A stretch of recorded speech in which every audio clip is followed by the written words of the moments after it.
पुरुषण का मतलब होता है जितने अक्षर का मंत्र है उतने लाख जप होते हैं।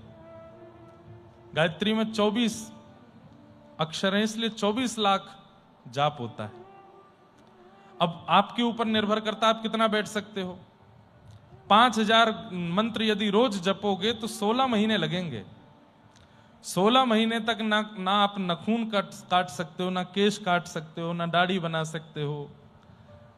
शैम्पू साबुन मंच अपने अंग पे नहीं लगा सकते, और बड़े नियम है उनका पालन करना।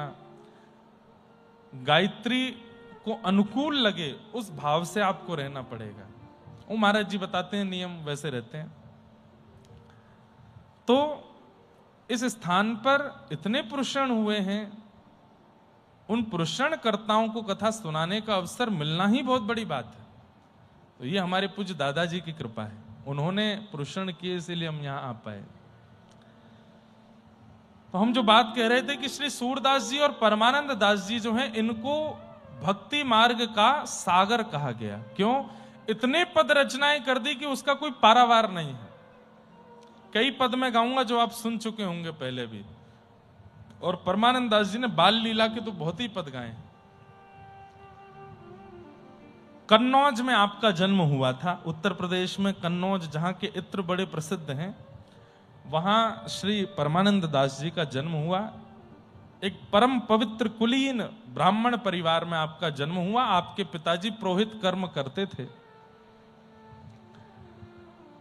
कथा ऐसी आती है कि जिस दिन इनका जन्म हुआ, इनके पिताजी कहीं अनुष्ठान करने गए थे, तो यजमान ने सोने की अनंत मोहरें उनको दी थी। इतनी दक्षिणा दी कि उनको जीवन में कभी मिली नहीं थी। तो इतनी दक्षिणा पाकर के जब वो घर आए, उनको पता नहीं था कि घर में बालक ने जन्म ले लिया है।